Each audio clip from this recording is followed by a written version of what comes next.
Are live. Hello, everybody. Welcome to a super special episode of Venture Maidens. It's not actually an episode of Venture Maidens. Instead, today we are going to be promoting a Kickstarter you may have heard of if you follow any of these people on social media. This is a Kickstarter promo for the Ultimate Guide to Hair, which is a D&D 5th edition supplement all about the wacky world of hair. It's over 60 pages of magic items, monsters, races, all kinds of stuff that I've been writing with my good friend Neil. Hey, that's me. Yes, we've been writing it for a really long time. Yeah, Plus. yeah, Yeah. that's how Yeah. that works. Yeah, we've been meeting like every Tuesday for an hour and writing this slowly over time. So it's finally here. The Kickstarter is live right now. We are 69% funded. Yeah. Not a joke. Nice. It's just real life. So Yep. we would really love if you folks would consider taking a look at the Kickstarter, maybe backing it if you have the means. And today we're going to be playing through some of like the character options. You're going to see some of the monsters featured in the book, some of the items. It's going to be a lot of fun. So all of these wonderful people have agreed to come and be my party for the day. So let's go around the table here and introduce ourselves for people who don't know who we are. So let's start with you, Neil, and then we'll go around. I'm Neil. More often than not, if you hear me, I will say DM Neil, aka Jote Maniac, which is my Twitter handle. Jack of all trades, master of none. I do a lot of stuff. Celeste and I were on a podcast recently, and it feels far too self-aggrandizing to go through the whole list. So I'm Neil, and that's good enough for now. All right, and then Sage, who are you for the folks at home? I'm Sage, and I play Cara Brynhilde, the wonderful barbarian cleric dwarven mashup on the Venture Maidens here on Wednesdays. So tomorrow you will get to see hear my wonderful voice. I also run a Descent into Avernus campaign in which Katie, JB, Celeste, and Paul are all in, and a Dragon Age campaign, and on another podcast called Curse of Lords. And yeah, I don't know.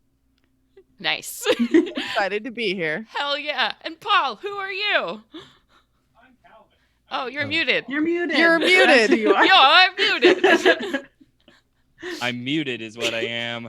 No, I'm Paul. I play Calvin on the Descent into Avernus campaign. I am also in the Curse of Lords podcast where I play a robot named Death Machine. Yeah, I'm excited. I am so excited about my character. Hell yeah, I'm very excited to get this started. But Katie, who are you? And what Hi, did you I'm do for the Katie. book? Because you did a lot. I did all the interior art for the book, and hopefully more to come. I hope that we can get all those monsters made too. I'm excited to draw those. But yeah, I'm also here every Wednesday, either playing Farah on the main campaign, or I am playing Kaylee on Descent into Avernus. And you can find me on Twitter at lazy_mermaiden to get updates on this project and then all the other stuff that I'm a part of. Hell yeah. And JB, who you? Hi, I'm JV, at Drop the Die on most social media places. You can find me here every other Wednesday on the Venture Maidens Descent into Avernus live stream podcast thing for Patreon. Join Venture Maiden Patreon at Venture Maidens Patreon. Yes. As Lord Roland Belrandan Cadril. And today I'm going to be playing someone with a very complicated name that I have spelled out phonetically. So we'll see how that goes. Yay, it's good. Yeah, when you texted it to me, I was like, oh no, I can't fit that on the overlay. But anyway, let me turn myself down. I'm just blasting you all with my sound waves. Sorry, everybody. Hi, I'm Celeste Konowich. I'm one of the other designers for this book that you see here, the Dungeon Master for Venture Maidens, a writer in the RPG community and all that shit. But yeah, let's play some freaking D&D today. All right. So I'm going to kind of set our scene of where we are, and then we're going to zoom in and I'll ask you a little bit more about your characters. But all of you are currently in the town of Loxley. This is a pretty nice town, all things considered. A lot of tourists will come here and stop through. There's just a lot of great restaurants, food festivals, like performance venues. It's just a really, really nice town. And one of the reasons it's so nice is because it's home to a temple of Adonis. Adonis is the god of beauty. This, just aesthetic beauty, also interior beauty, like exterior beauty. The whole thing is like all of his clerics and paladins are about making everything around them the most beautiful version of what it can be. So they run a lot of like city projects. There's lots of public gardens and money funneling into fun culture and all kinds of stuff in town. That's what makes Loxley such an amazing place to be. There's plenty of other like burgeoning businesses and a lot of reasons adventurers might come through. So let's go around the table here and who do we see? Like, who do we see in the town of Loxley, and what do you do here? Do you live here? Are you passing through? So let's go ahead and start with Neil. Who's your character? What are you doing here in Loxley? Well, I think I probably have one of the more mild-mannered characters, so I think it's a great call to start with me. So I have a dwarven fighter clad in full plate armor and the straightest, most luxurious hair and beard you have ever seen. Oh, yeah. Because at his side, Malguth, we'll just call him Mal for ease of sake. So if everyone wants to write down Mal for my name, that's fine. But I picked a magic item that Celeste wrote, and it is the Mace of Flat Ironing.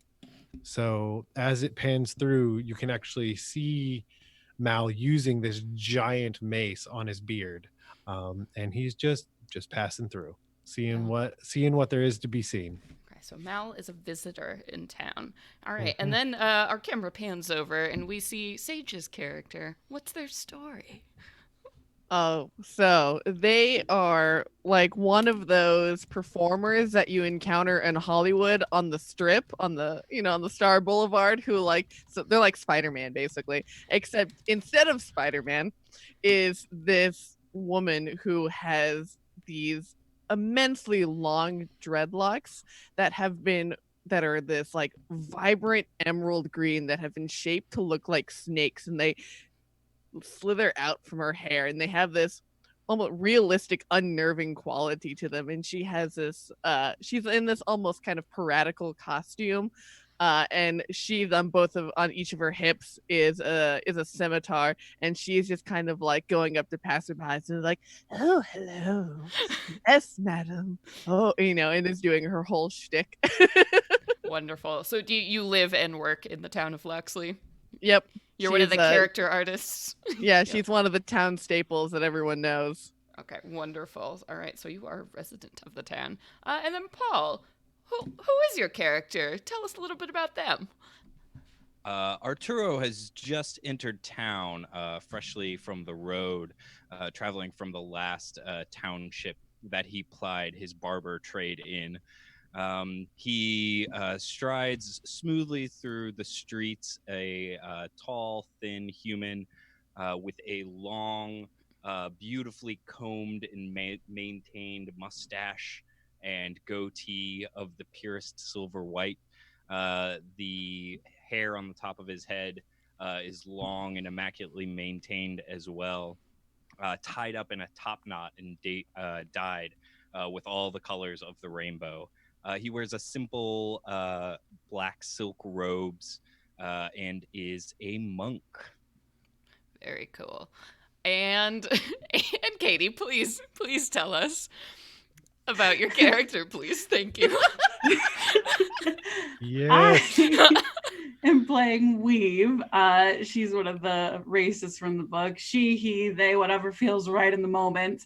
And they are essentially a construct that's made out of hair braided and woven together. She is very special, though, amongst them in that just based on her origin of her sorcerer class, also from the book, her hair that she's woven out of is this vibrant indigo and this pastel purple, and where it comes out of the top of her head, it looks just luxuriously voluminous and comes out in this very drag style look. but as she moves, it does not budge at all. Like she's just put a whole bottle of hairspray on. And to top it all off, at the bottom of her little braided stumps, to give herself some more humanoid looking feet, she wears thigh-high leather bubblegum pink 6-inch stiletto heels. Yes. And Wow. she lives in town. It's really hard when you are a construct made of hair to find a place where you'll really feel like you can belong and be yourself. So in Loxley, though, they happen to love anything that's beautiful, and they are all of that. So they ended up getting their own show. It's kind of like Cher over there, and she's just got her whole life there now, and it's the first time she's ever felt normal since her creation of from some retired drag queens. So amazing. There they are. Please tell me, what is the name of the place you work? Where do you have your show? Oh God. We'll say the Glittering Hag. Yes. Okay. Glittering Hag. Nice. Fantastic. And JB, who are you? Who's your character? So I am going to be playing a drow. Okay, so buckle up. I'm going to be playing My a body very is buckled. androgynous, gender Yeah. fluid drow tonight. Yes. Their name is Cinder Drezargun Aishare. Holy So good crap. luck. Good. They go by Cinder, if you so choose, to be magnanimous to all of you. Yes. Cinder is very thin and very light, probably 85 pounds soaking wet. Wow. But they're bombastic to look at with bright, vibrant purples and reds, almost like they're a ringleader of a circus with the top hat and all. What stands out is these Beetlejuice-style slotted white and black pants with knee-high black boots that match their black and white striped hair and face. As part of their face is covered in these strange tiger stripes, this albinoism that kind of creeps up to their lips and underneath their nose. When you get close, you can see that this drow is also very strange in that their eyes are emerald green and completely feline, as though a cat were looking at you and not an elven person. I'm using a background from this brand new guide to hair called the Lichen Nope. At one point, Cinder was actually a were-tiger and has since shaken away that lycanthropy, but it is still marred part of who they are.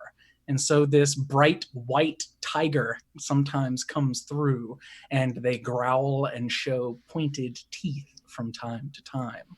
They're an entertainer of sorts and travel with Cruella's Marvelous Curiosities. And they are in town for festivities and to make a little bit of money and splash of fame. There's 100% chance that my face is going to hurt by the end of this. I am smiling way too much. Hell yeah. All right. What a crew we have here. Oh, I'm sorry. I no. completely forgot they're a bard. They're a bard of the College of Curiosities, which is also from this supplement. And you'll figure out what that's about, but I promise it makes sense. Yes. Yes. And this unlikely group usually would not be thrown together in such circumstances, but the town of Loxley has had a sort of odd string of crimes that has been happening. So those of you who are new to town are just like now getting kind of brushed up on what's happening here. But the rest of you who have been in town have heard like this sort of escalating situation. People in the streets have been attacked. But everybody so far is okay. The only thing that seems to have been taken from these people are locks of hair.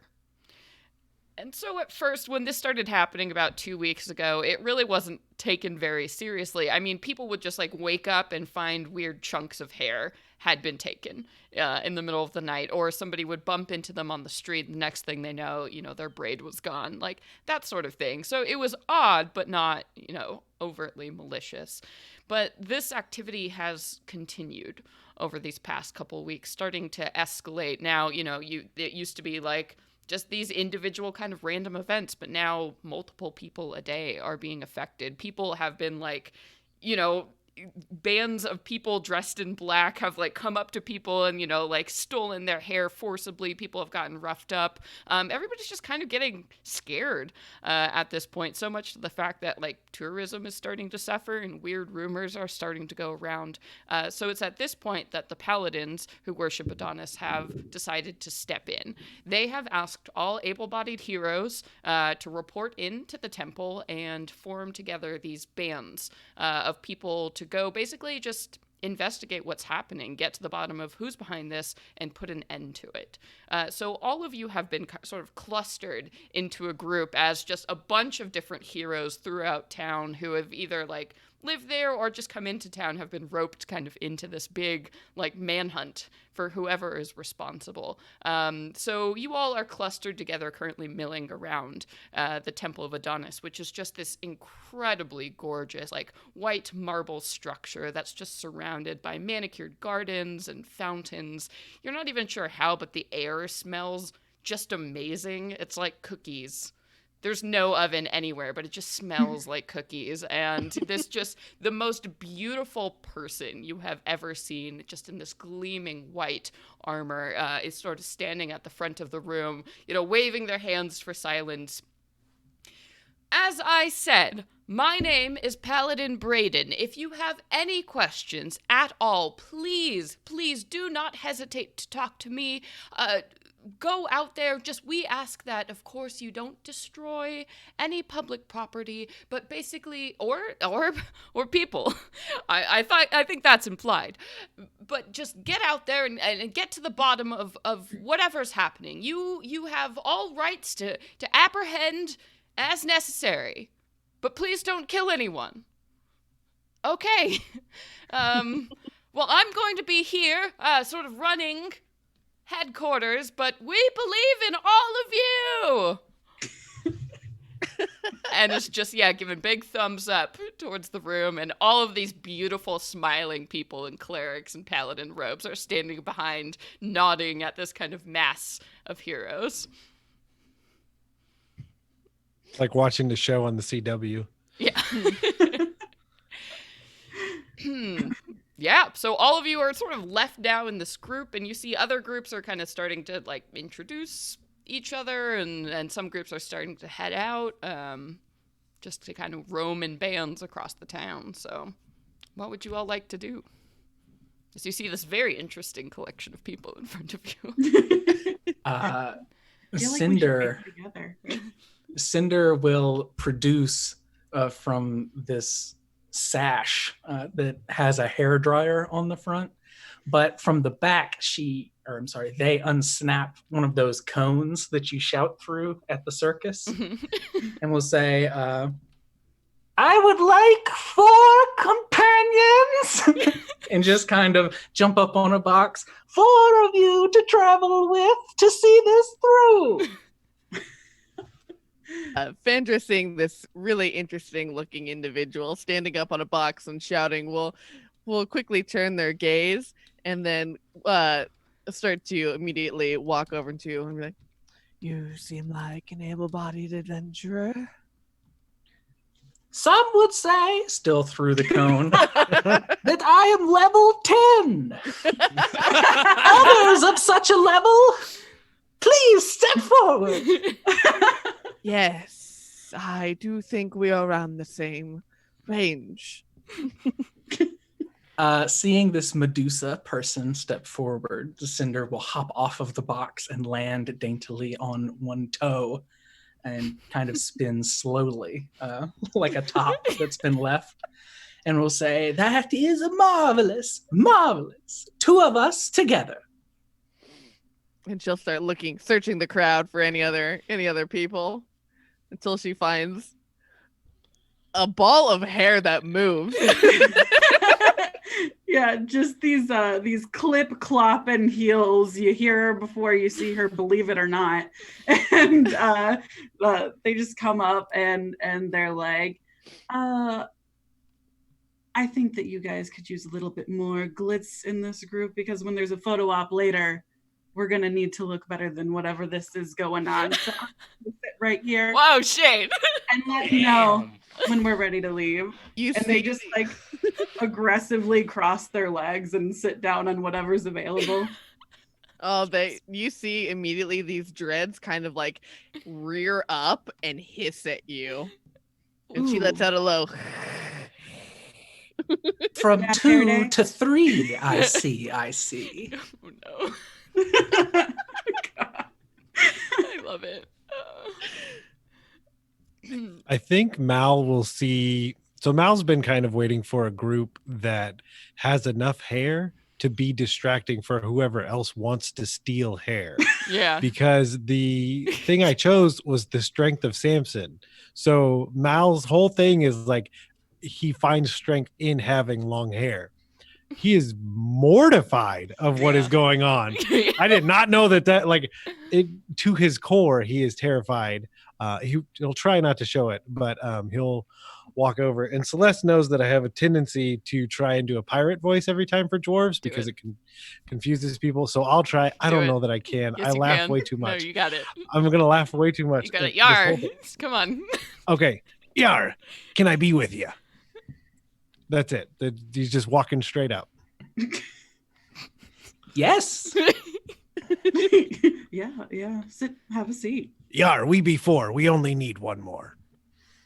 Arturo sees this group forming across the hall and then begins walking confidently over there and says, "Yes, this seems like the most majestic group here.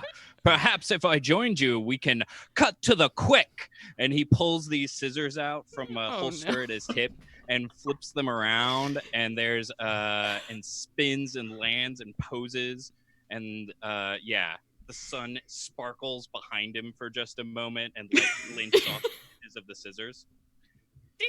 From the edge of the frame, the tip of that cone kind of sneaks up next to your head and says, "Marvelous." The second I saw scissors, I immediately drew my mace to hit you, but I waited. Everybody's on edge. And you see Paladin Brayden at the front of the room is just sort of like clapping to themselves as like groups are being formed, and he's just like, "This is just wonderful." Yes. Wow. Good. So, who among you knows this city? Where should we begin? I've spent quite a few years here. I never age, so I won't tell you how long that is. You'll have to guess yourself. But I could take you wherever you want to go. So where should we begin? Perhaps scene of the first crime, wherever that was? Maybe the paladins know. Perhaps the most recent crime would be appropriate. That's true. I'm not going to argue with you there. Mm-hmm. Well. Oh, Brayden! Yes. How can I help? Oh, all of you, can I just say, you all look great together. You just really do. You just look great together. Thank you. Yeah, really. Yes, how can I help? Tell us, do you have what information of where the most recent crime has taken place? Oh, yes. I do believe, well, they had some activity over at the Natural Beauty wig factory, I do believe was the most recent report. Something to do with their, not only their Haribo, but also individuals at the company were attacked. So that would probably be, yes, the best place to start. But that's a tip I'm just giving you because you asked. Clever. She tosses her snakes back. Oh yeah, he's like, whoa. Marvelous. Well, do you have any more tips for us since we look so spectacular, or is that all that you know at the moment? Well, if you do, I would recommend speaking to Madame Pompadour. She sort of runs the establishment. I'm sure she would be delighted to speak with you and give any more information as to what exactly happened. Other than that, I would say, well, stay safe. I mean, these attacks are coming more and more frequently. Some even happening in the daytime now, and they say it's maybe not even humans anymore. I don't know. Whew. They come for a lock of my hair and I might lose my whole head, so we'd better go before everybody starts looking like... Yes. Thank you, dear. We'd better go before people start looking like more 3-year-olds who found a pair of scissors. Isn't that true? And he like pulls a beanie down over his head like a little bit further. I love. All right. Yeah. To the factory. We was gonna slowly stand up and get her balance before clip-clopping outside. Oh boy. Yeah. So you would know that in town, the Natural wig factory, I mean, it supplies a lot of the drag queen performers weave. You know, that's where they have the best wigs in town. Like, honestly, I mean, because, you know, there are always lots of rich people here going to these functions and having parties. So, you know, the wig factory is here to make people look their best. They don't like referring to them as wigs. It's sort of colloquially, you know, this is their natural pieces.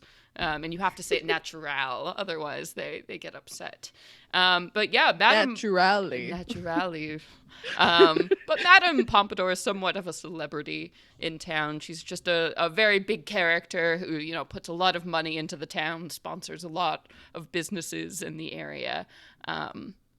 So yeah, that's what you would know about the Natural Beauty Company. All right, we want to make our way over there? Mm-hmm.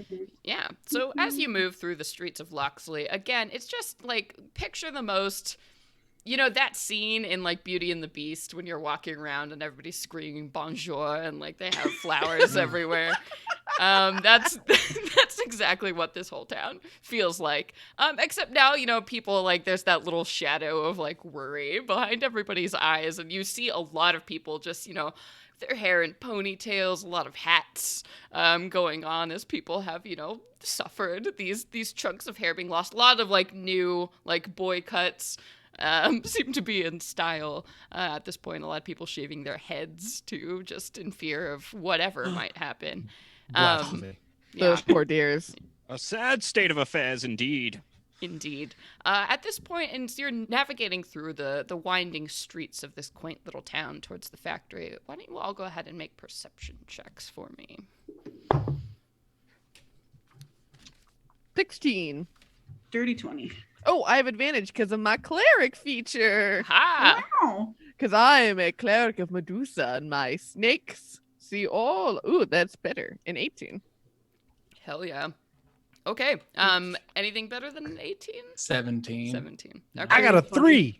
Okay, what does it look like, Fandra, when your snakes hear something coming from nearby building? What does that actually look like, though? So as she's looking off one direction, as she's like kind of like all of a sudden her hair just like of its own accord just kind of rears up, and you hear this as they like their heads kind of cock and look in a direction, and then her head slowly swivels to turn.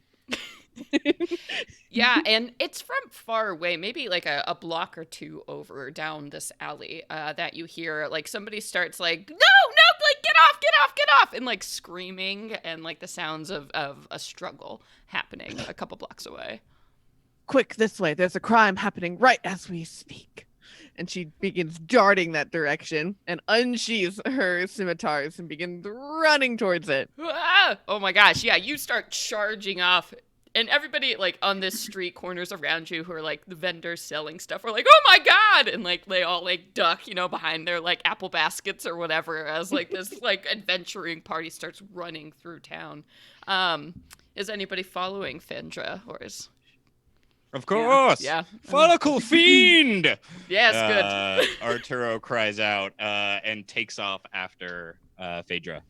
Fantastic. So then it doesn't take you very long at all of running. You see that this woman has kind of been cornered in this like little cul-de-sac area. You know, maybe she just stepped out of her house or something. And she is like swatting at these things that are like circling around her head at this point. And they sort of look like bats, but they have like these kind of, you know, like fat little rat bodies like in between their wings here. As you see, they're like buzzing around through the air and like ripping at this woman's like scalp, just grabbing these handfuls of hair, and she's like swatting at them, trying to get rid of them. There's got to be like 15 of these things. What are you all doing? Oh, getting ready to Yeah. get these things. Mhm. Throw down. Bringing up the rear because I definitely move slower than everyone else. Okay, let's go ahead then and roll some initiative. It's getting hairy. Let's roll initiative. 16. I hate love it. Okay. 19. I also got a 19. Mal 19, Phaedra. My dexterity is a +4. Plus 0. Okay. Okay, well then Phaedra is going. There we go. What did Weef get? 15. Okay, and then what did Cinder get? 3. All right. Let me roll for my pack bats. Pack-bat.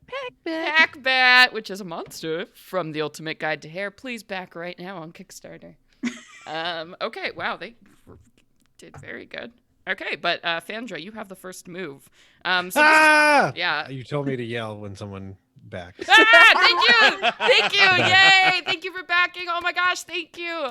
Yeah, we have a little over 20 days to make this a reality. So if you like anything you see here, please consider donating. You can donate for $1 if you don't want the book, but if you do want the book, you know, you can donate more or less, or it's very flexible.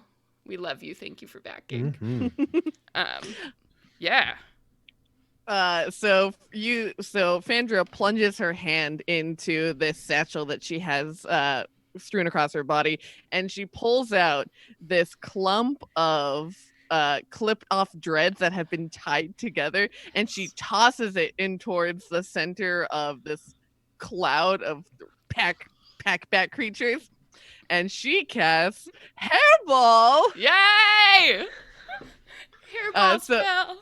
Each creature in a 20-foot radius centered on this blob of discarded dreads must make a dexterity saving throw.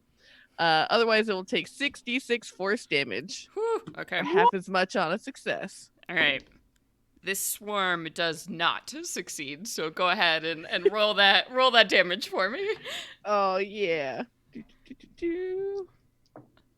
I imagine this is so gross. It's just like this hairball Yep. just 100%. When I designed this spell, I was like, oh, this is going to be. yeah, let's get Yeah. nasty. So this is 26 damage, and on a Ah! failed save, the creature is restrained for as long as it remains in the hair or until it breaks free. Okay. Wow, So- yeah.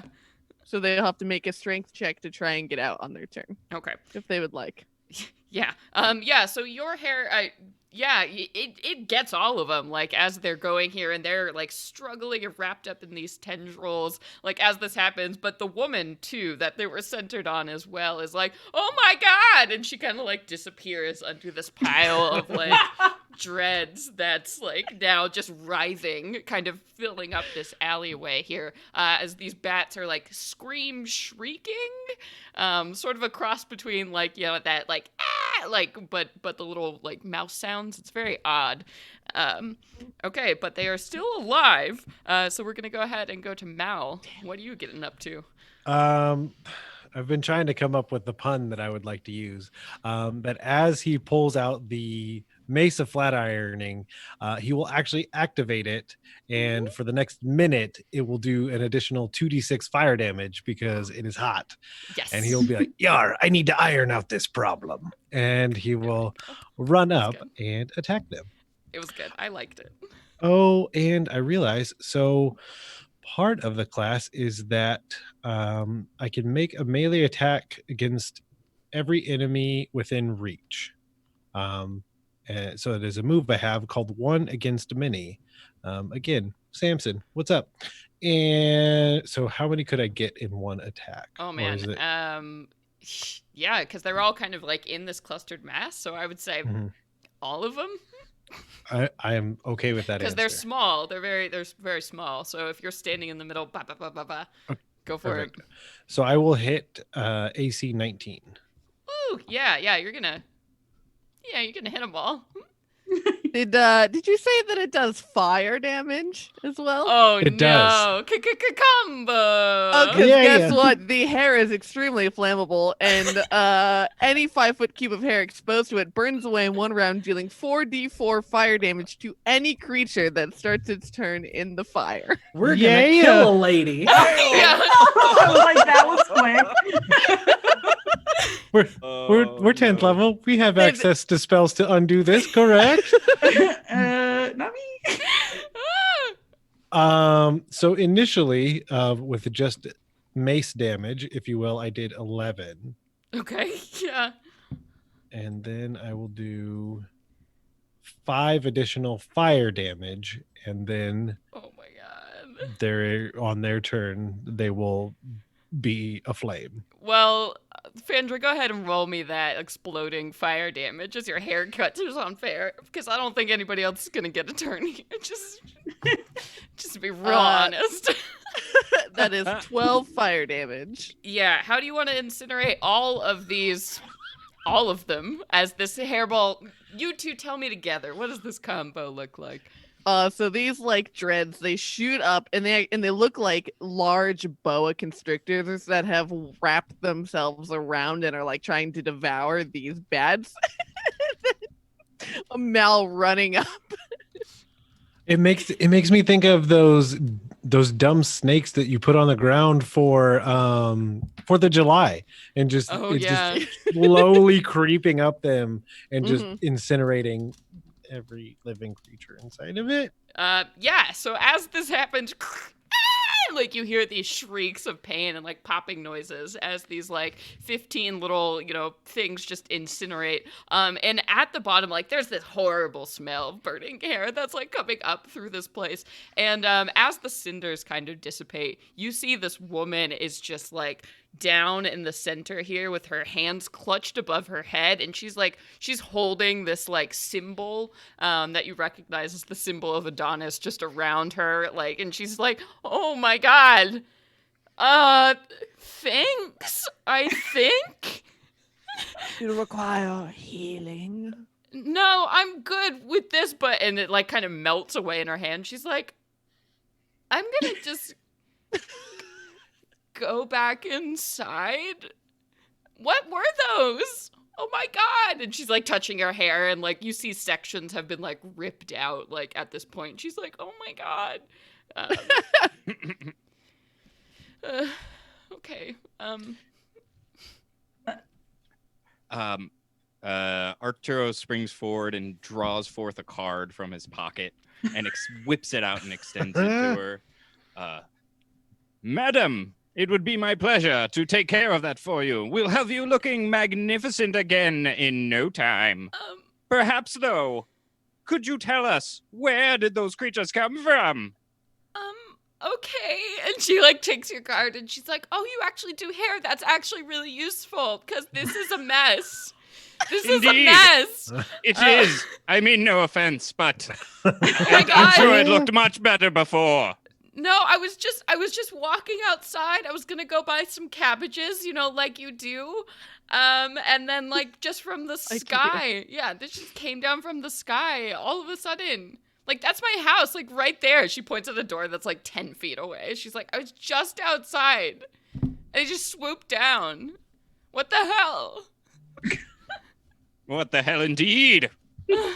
Well, friends, where to from here? Wait, like, are you busy right now? Or like, when is this good for? Well, She's holding. Certainly. Let's clean it up a little bit. Can I make a performance check? Sure. I love it, yes.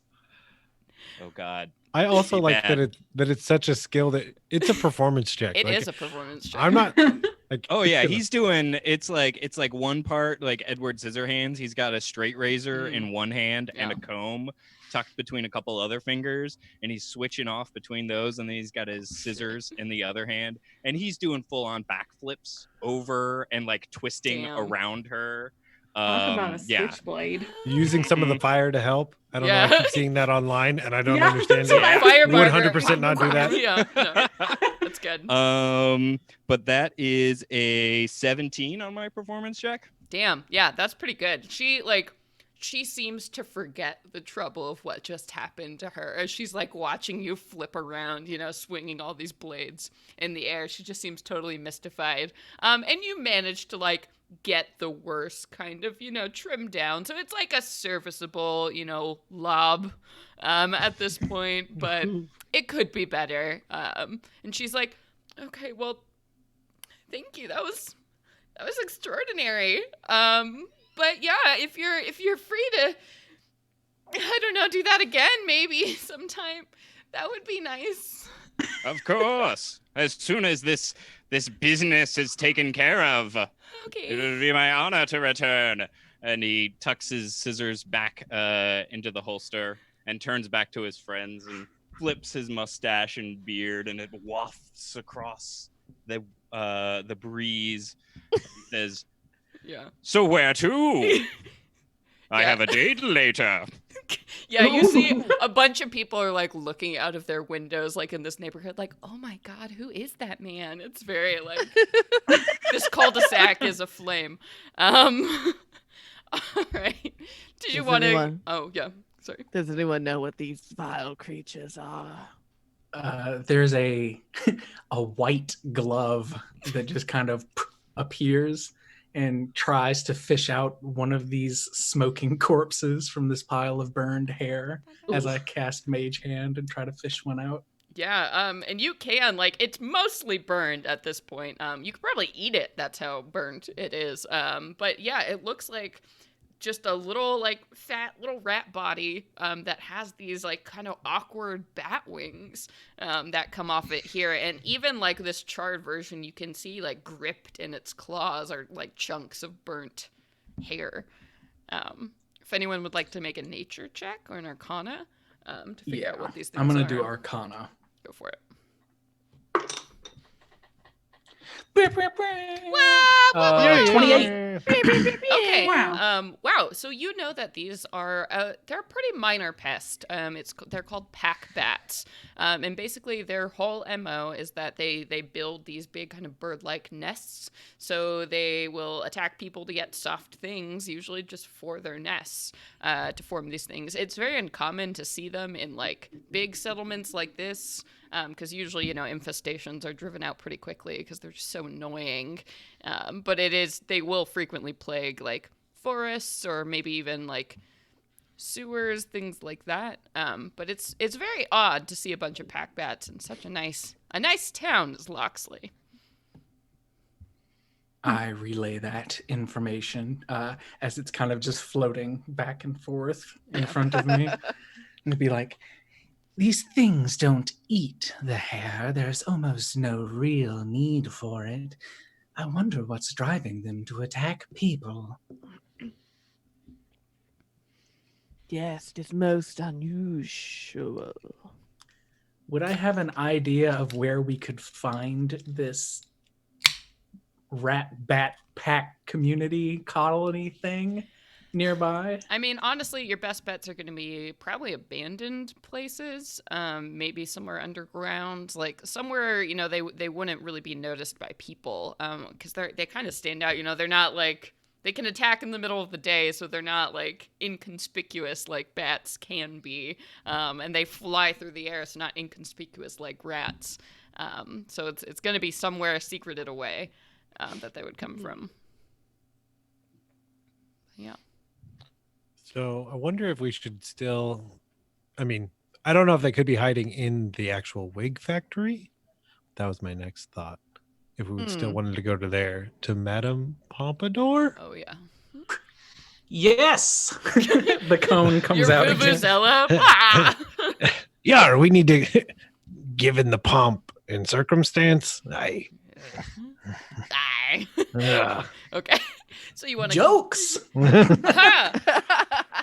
So would you like to continue onwards towards the wig factory? Mm-hmm. Sure. Should- Should we tell someone of the mess we made? Well, that lady's going to tell someone. Never mind. Oh, she'll tell everyone she knows about what Mhm. just happened here in this cul-de-sac. All right, so you pick your way back out onto the main streets here, and very quickly make it to the Natural wig factory, which is this very large building, kind of towards the outskirts of town, where you have the more industrial, large warehouse spaces, everything like that. But even so, you know, it's not your traditional warehouse. Like, all of the panels on the outside are like these beautiful bronze colors that when the sunlight hits it, it just like shines in this kind of golden glow. And you see just this giant pair of scissors, like as this sign outside this giant factory with very large windows. And as you approach and kind of step inside to this main lobby area, there's a long reception desk there. And just this woman wearing this like fabulous, just like cute lime green pixie wig is just sitting there, and she's like, "Oh my goodness, how can I help you today? Are you here for the tours? Because they've temporarily been suspended, what with all the drama."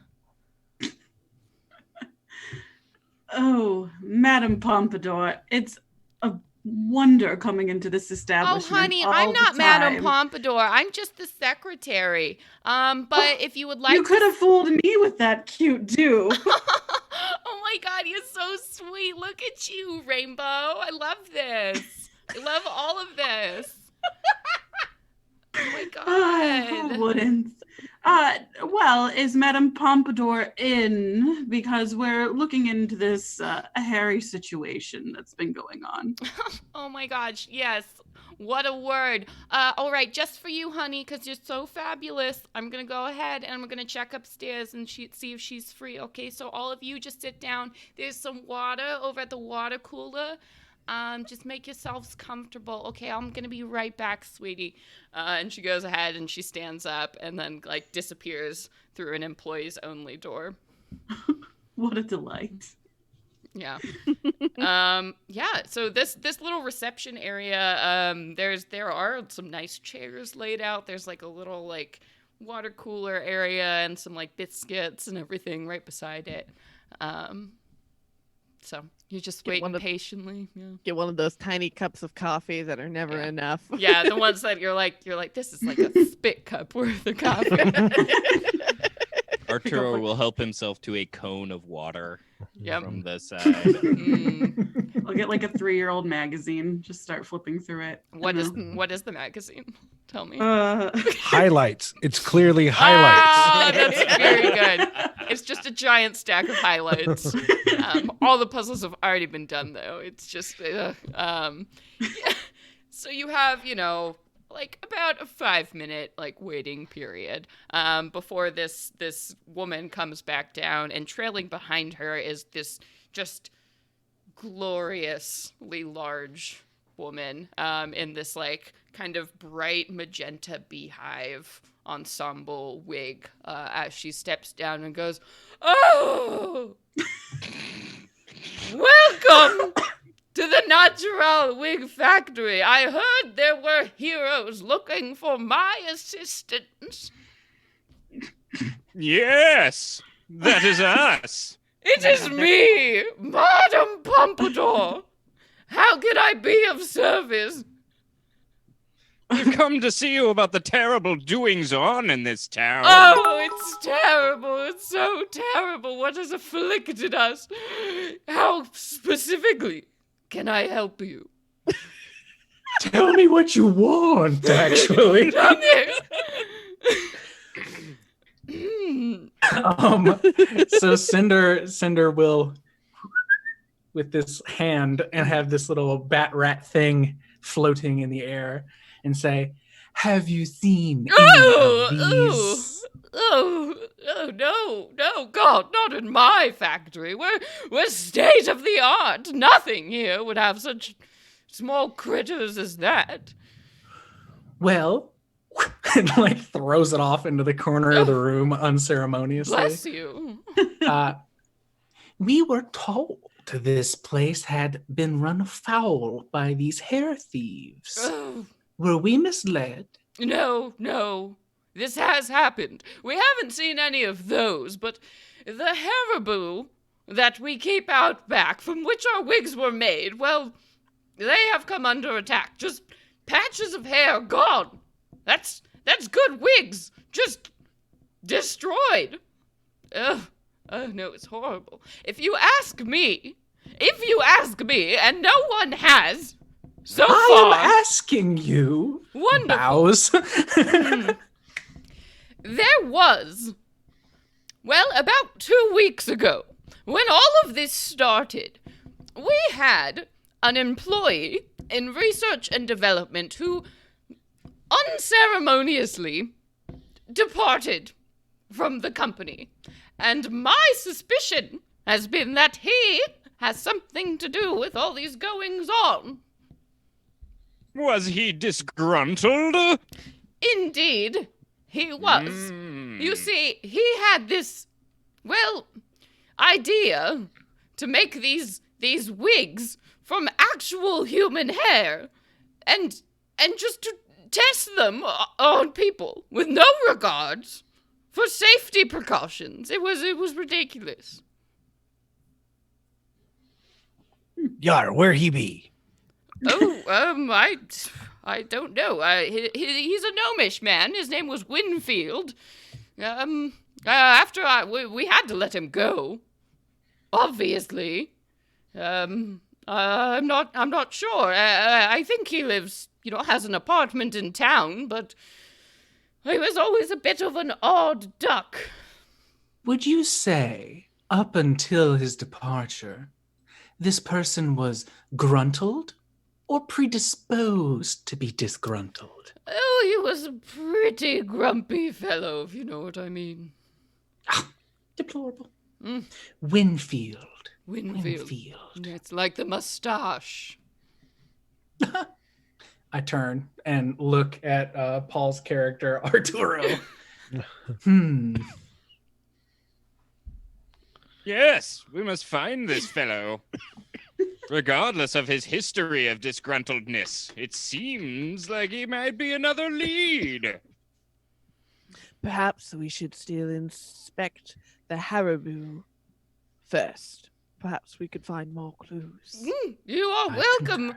Welcome to see them. The poor dears just haven't been themselves since all this happened. Whitney, would you show them through the back? And the girl in the pixie cut is like, oh yeah, happy to. Just come with me. All right. Anything else? Sorry, Madame Pompadour is a very busy woman. Any other questions before she goes? Yes. I have no further questions, madam. Thank you for your time. Yes, of course. If you do find anything at all, please do let us know. The industry cannot suffer. You see, it is just such a shame that all of this has happened. I'm sure you'll recover in due time. Thank you, darling. And she gives this kind of sweeping bow and then glides out of the room. Yeah. And Whitney in the lime green wig, she's like, okay, all right. Well, if you're ready to move along, just come with me. We're just gonna go back here. While we pass through the factory, I'm gonna have to ask you all to wear your safety goggles. And she goes and opens this container by the side door and starts handing out safety goggles to all of you. Goggles on. Wonderful. We put some on. Her head kind of just crunches down a little bit around the elastic. We better go before I get a crimp in the side of my face. Oh dear. All right, well, just follow me. Stay within the yellow painted lines. And she passes through the door and you see industry that's happening in this factory that's making wigs. You know, big vats of like dye and other things being woven together, these like giant looms. It's actually, I mean, very innovative for, you know, a medieval style world. This all seems to be just burgeoning along as people in these like kind of magenta jumpsuits are running through tending to machines, and magenta, the color of her hair, you know, running through. And yeah, Whitney just continues to lead, and she's like, oh yeah, that's our giant Class A machine wash whirly do, and you know, like leading you through, giving you the grand tour. And she's like, and here is where we have the most exciting part of our journey. These are our Haribo, which are 100% naturally raised, beautiful creatures. And she opens the door here, and you see this giant pen in the back of this like big piece of farmland. And around it, you see these creatures that are very like large cattle, except growing from them is hair, like as you would recognize it. So as you look at one, you're like, this like thick, luxurious brown, like super curly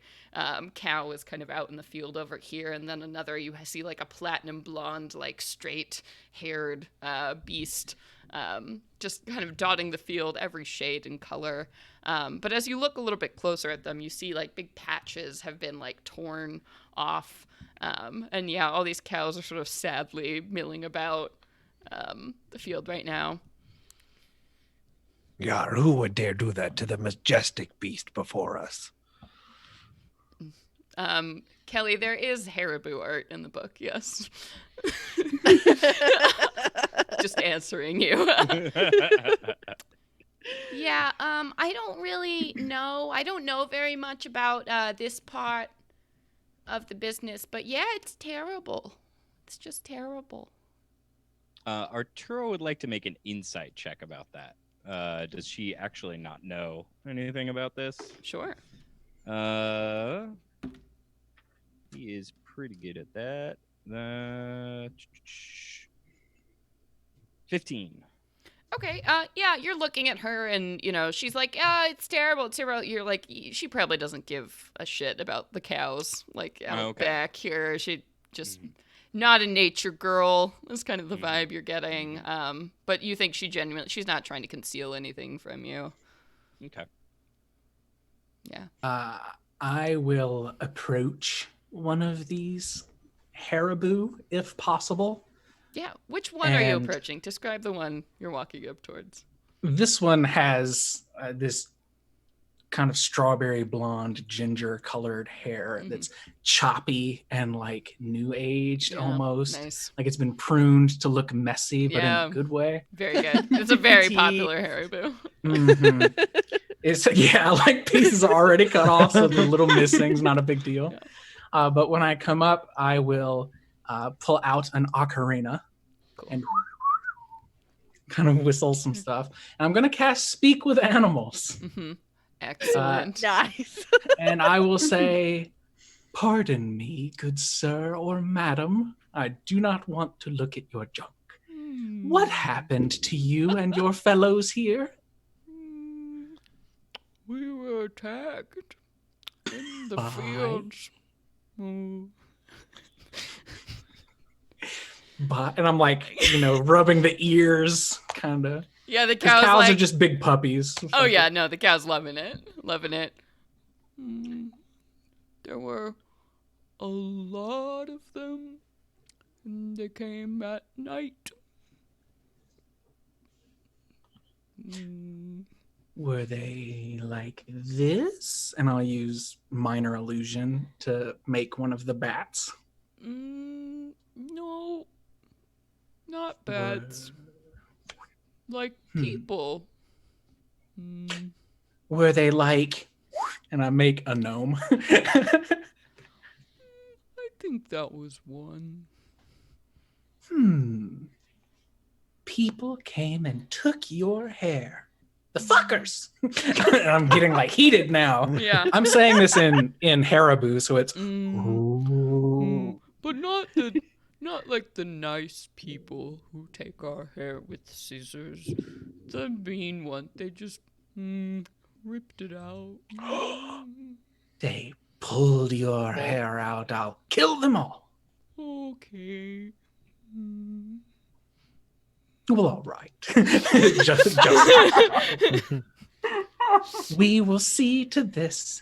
Please frolic, enjoy, and if you're mistreated, blink. Okay. It looks at you with its big like cow eyes, you know, the Yeah. the doughy, like watery, like I love you cow eyes, and doesn't blink at you. Good. That Bug makes flies me in the very wind. happy. Yeah. I can no longer talk to you as of now. And I turn back to the party and I say, people, it's people, again. Murderers taking hair. Ruining the look of these majestic beasts surely is a wrong that must be rotten. It's also theft, animal abuse, trespassing. I'm just like listing off all these different little crimes. misdemeanor crimes. They said it was Burrows several, flop, and that top they knot came at flops. night. Said that the gnome looked like one of them. I think that may be our best lead. People who live in town at this point, so Fandra and Weave, with the information you've kind of gathered so far, with like the pack rats and like where somebody might be, go ahead and make me. What kind of check do you think to get an idea about where might be a good place in town? Oh, are you Maybe. both muted? Am I History? muted? Oh, yeah. Okay. History. Now I hear you. Okay. Yeah, Ooh, history. charisma-based history. Sure. Or survival. Or yeah, whatever works. Like go for it. Natural 20. Wow. Oh, nice. Okay. All right. I got a 16. Not as exciting. Yeah. Well, so Weave, you're kind of thinking, you're like, all right, where could like multiple people hide? Where could pack bats be? Like, really nowhere in town is great because there's not like a big sewer system or anything that like runs under town. But it does occur to you that there is like an abandoned factory that's pretty close by to town. On Widow's Peak, there's an abandoned dye factory. That used to house where Natural Beauty is before they could afford to move closer into town. So that might actually be a good spot to check out. It occurs to you. Thank you Yeah. all for that cringe. Weave relays all this information, and they're just like, I don't even know why they haven't cleaned that place up. It's the crustiest bit of Loxley. But it could be a place to start. Well, after me. And they start walking out. Yeah, and your guide so far is like, okay, well, enjoy your day. We'll be here if you need anything. Thank you, Whitney. Yeah, okay. I pass Whitney a ticket to Quella's Marvelous Curiosities while they're in town. Oh my god, I was totally gonna take my boyfriend to this. Oh my gosh, thank you. Wow, I'm just really excited. Cinder takes off their hat and reaches in and pulls out a second ticket. Then the pair of you can come. Oh my god! Oh, you're so sweet. How was it in there? Was it just in there, or was that magic? There's a lot shoved in this tiny hat of mine. I will show you if you come to the curiosities. Oh my gosh, I totally will. All right, well, I hope you fix the town, because I'm like, I don't know. I'm just like, I mean, luckily I work at a wig factory, so I guess I'm fine. But, not everyone can afford these, so what are you going to do? Yep. I will see you soon. And when Cinder turns around, the smile disappears, and they're just like, oh my god, get out of here. I hate it here. Exactly. All right. So you have this, that, Widow's Peak is maybe like a 10-minute walk outside of town. And it's still pretty early on in the day. We're like saying like 11 a.m. at this point. So anything you wanted to do specifically before heading out there? No. Sure. Not at all. Yeah. We don't and, really have a lead for where Winfield would be other than this place. So Yeah. And as you all like kind of, make this decision and then leave the wig factory, you see another group of adventurers like pull in kind of behind you and start to head into the natural wig factory, and you hear, "Oh my goodness!" happens as you begin to walk away down the path towards Widow's Peak. And true to your memory, it takes you about 10 minutes at this point, just walking outside of town, as you get to the point where, like, the region becomes a little bit more hilly, so you're sort of off the main road at this point, and you see this very large, like, sort of abandoned warehouse stretches out in front of you, and it's totally an eyesore compared to, like, the rest of the beautiful town of Loxley that you've been enjoying. You see, like, broken, boarded up windows, big padlocks on the doors, on this sort of, like, rectangular-ish building. None of that bronze finery that you saw at the Natural wig factory at this point. But yeah, it sort of looms up ahead of you. You see the big main gates locked, big old padlock on the place. Perhaps one of you can get us in? I look Not to me. Mal. Yep. I was going to say the entire time, side note, I was like, shouldn't we have just asked them for the keys when we were at the place of the people that owned this place? In hindsight. Yeah, I'll get us in. I've got the key. And then he will walk over and smash the padlock. Yay! Yeah. Are you trying to conceal the noise at all? Or you're just gonna smash it? That's a hard pass. There is nothing concealing about anyone in this group. That's true. Yeah. No. Yeah. Yeah, so with like this loud rending sound of metal, you just bring down, your mace on this, and like the lock like, heats up and like just kind of melts, shatters apart, leaving these big kind of rolly doors open. Well, Dude. inward then.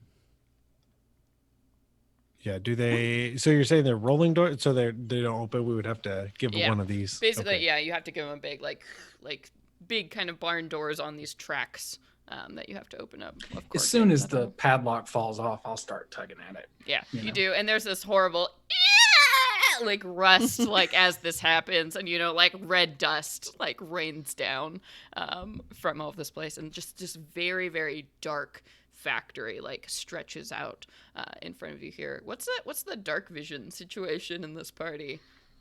I'm a human. Nope. It's 120 feet. Holy shit. Superior Steve. dark vision. Yeah. Lead the way then. 60. Yeah, so it's just I think Arturo and Fandra are the only ones who can't see then. We will go ahead and upon like looking at her human companions, just be like, oh, sweeties, let me help you.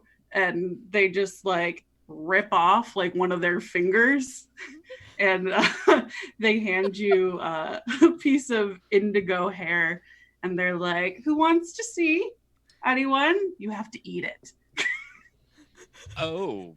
Yes, Oh, eat the my. hair. Eat it and let me watch. I really write it that you have to eat the No, hair? you No, totally that's don't have to eat okay. the Steve's just a I was bitch. like, is that the design? Fandra will reluctantly take it and then like put it on her tongue and be like, "No, you're lying." You got me. Starts working. Oh my god. Yeah. Okay, so what does the lock do? So basically, I am able to cut off locks of my own hair to imbue you with whatever power bestows upon me for, I believe it's 1 minute, or no, for my sorcerer level, so 10 minutes. So that particular piece of hair gives you dark vision up to 60 feet, and you can use detect magic once per long rest. Cool. Nice. Yeah. Yeah. So It you still doesn't actually make light. I'm still blind. Oh. Hmm. Yeah. Cinder, well, you look out 120 feet into the darkness here. You can see that this room, it's mostly just like a large kind of factory floor. So you can see that there are these like big vats that go almost all the way up to the ceiling, sort of like similar versions of what you saw on the tour in the functioning factory. But everything is kind of rusty, and you see that these pipes aren't really connected. Lots of objects and dust are just scattered across the floor. And at the far end of the room, you can see like a set of double doors that leads off somewhere else. But yeah. Hearing Arturo be like, I still can't see, Cinder will lick the tip of four of their fingers and then go and cast dancing lights out into the room and be like, that should be enough, shouldn't it? As they like back into this warehouse. Come now, come. We made quite the racket. Magnificent! I love this entrance. Yeah. All right. So what's the plan? Where are you all heading? Into the darkness. Yeah, what do we see? Well, it's like, no as we longer walk- dark. As this happens, you all see very much the same thing Cinder did, where it's just all this abandoned sort of equipment dotting the floor. Again, these big like vats. There are like 8 of these things around here, and then the set of double doors at the end. As we go through this darkened, very tall, I'm imagining the room. Yeah, to be the like ceilings are 80 like feet. Yeah, like 40 feet or so. Yeah. Pretty large. As we go through, the dancing lights, almost like a pinwheel, kind of roll along with us, just kind of buzzing around to keep everything illuminated. And I'll be like, through the double doors, perhaps this room seems abandoned. As we're walking through, I definitely kind of want to try and see if I can peek up into one of the vats and see if there's anything in there. Sure. Why don't you give me a perception or an investigation, whichever you think. I'll do a perception. Dexterity. Oh, you fell. Oh, Wow, no. I rolled 2 2s, so that is a total of 10. Yeah. Pause, wait. I'm going to use a bardic inspiration. Nice. So as you're trying to peek into this vat and you seem to be having trouble, Cinder will just kind of hum a jaunty tune and give you a +10. Wow. Holy shit. So Yes. a 20. Okay. I rolled max on my D10. Hell yeah. Okay. Nice. So you get 12 then, I guess. You got a 2 or no, 2 plus 8 and then plus 10, so 20. Which is great because as you kind of, you climb up, and these things probably stand about like 8 feet tall or so, but there's a lot of like kind of these rusty, like ladders and everything still attached. So you go ahead and you poke over, and you see that there's something like, there's this white kind of bubbling foamish thing that's like building up at the bottom of each of these, and you're like, oh wow, that's like weird. It's like somehow active as you hear the like of bubbles as this foam begins to swell and grow very, very rapidly large as it comes up, trying to fill up this like dye vat, heading right towards your face. So you're able to like pull back in time as you all see this giant thing starts to emerge from the top of this, and it's like this foaming mousse like substance that starts to pour over the top of this vat. And I need everybody to go ahead and roll initiative. Holy smokes. Luckily you weren't surprised. I was not surprised. I can't be surprised because of my Snacks the Snack. blessings of Medusa. because of Snick. All right, 7. gimme weave 7. 15 for Arturo. Okay. Also a 15. 13 for Mal. Also a 15. Wow. All right. Weird. Fight amongst yourselves. I'll My go. plus dex 4. is 18 or +4. Same. Fight. Who wins? 13. Okay. Snake hair has to go first. Come on. Yeah. Snake you're hair right goes there. first. Snake hair is right there. Okay. Snake. All right. So Fandra 15, Arturo 15, Mal 13, Weave 7. What was Cinder again? 15. 15. Okay. I'll put Cinder last. Cause Yep. because life is easier. Okay, and I got terrible. My moose, which is a monster available in the Ultimate Guide to Hair if you want to back to make this a reality. And everything here, please do. I'm going to go ahead and just post this link, just real casual, one more time in You the can chat. theoretically have a moose made of moose. You can. That You sounds can do that. spectacular. Fandra, so as this thing foams up and is clearly like coming for your face, you're able to like, "Wah!" And what are you doing? So immediately like the defensive like mode engages, and she's going to use her action to attack it with one of her scimitars. Yes. Wha-cha! Ooh, nice. That is a 22. 22 is definitely going to hit this foaming mass that's like roiling up in front of you. And that's 9 damage. Okay. Is your weapon magical? It is not Okay. currently. All right. And then she's going to use her bonus action to activate her extensions of enmity, and her dreads are going to rear up and strike at this thing as they will make an attack. 15? Yeah, 15 is going to hit. But as you are biting into this thing, you're actually going to take 2 points of acid damage as your like foam, like everything you have like becomes covered in this foam that starts you corroding away at your weapon and My everything you're beautiful wearing. hair. No, Snake. And that'll be another 4 damage. Okay. And that is my turn. And that's your extensions, right? Yep. Okay, so those are magical. The extensions of enmity, another item available if you back the Ultimate Guide to Hair Kickstarter. Please back. Everybody, please. Thank Just you. drop all pretext. Listen, I'm gonna be real. Listen, I'm doing these voices. This wig is very itchy, honeys. I'm doing it for you and for this Kickstarter. All right, and then we move to Arturo. What are you doing as this moose is just spilling over the edge now of this vat, seemingly getting larger and larger by the second? Look out, Phaedra and everyone! This moose is on the loose! And he pulls out his can of prismatic hairspray. Yay! Another item from this marvelous book. And what do we think kind of damage is going to be good against this thing? When in doubt, go force, I guess. Try and contain it.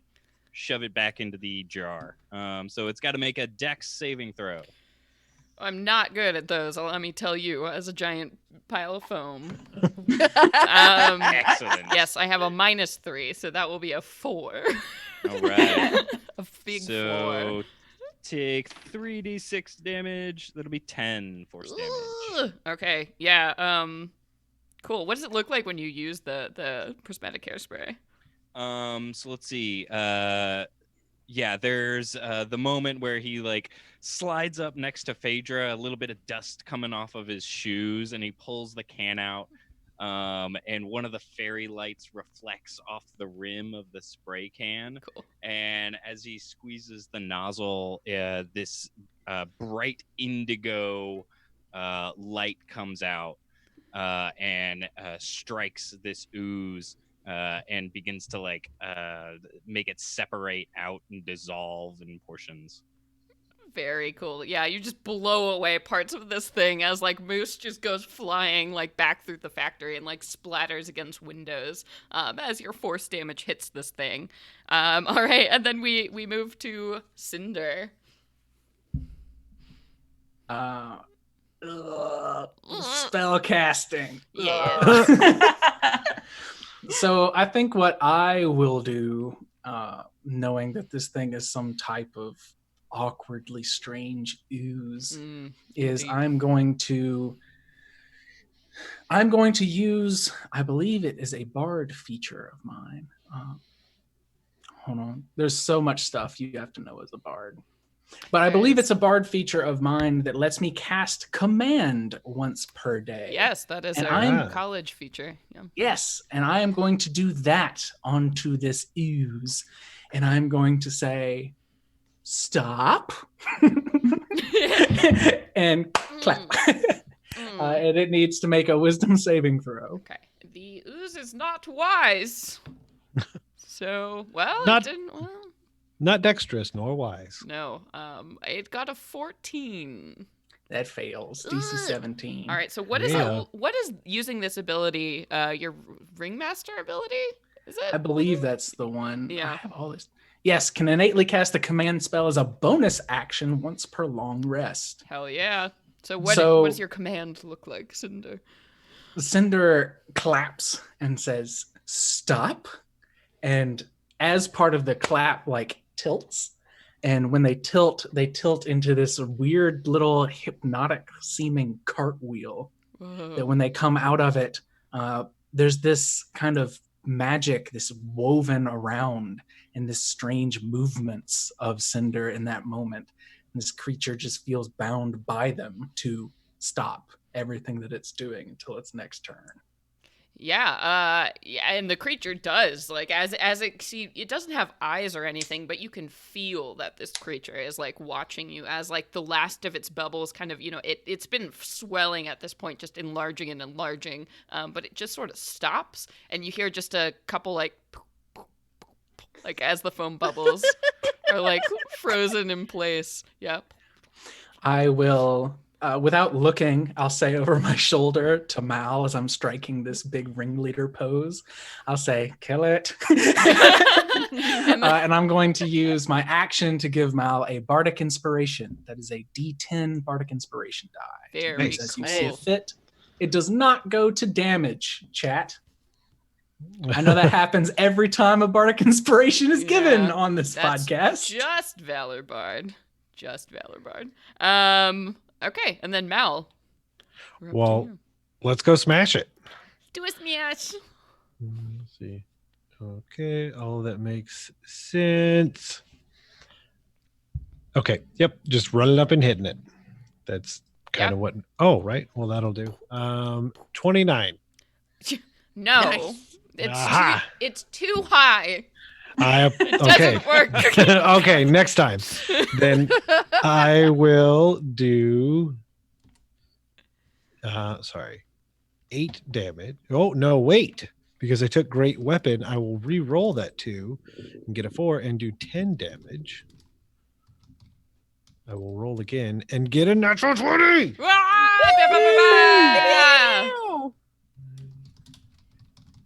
For 11, 17 damage. wow, that's a lot.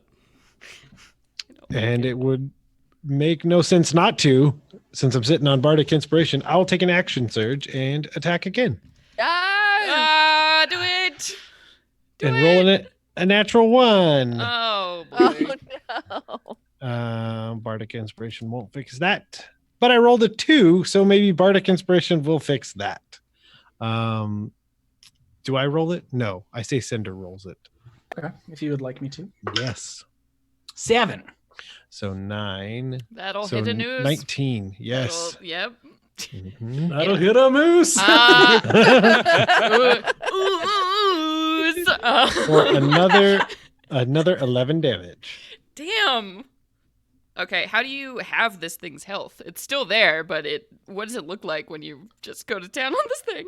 So I like the idea that the Mace of Flatironing is always hot. It's not necessarily hot enough to do damage. Yeah. So I think Mal is just literally just swiping back and forth, and you can just see it getting shorter and shorter as it just kind of, it steams away as it just slices through.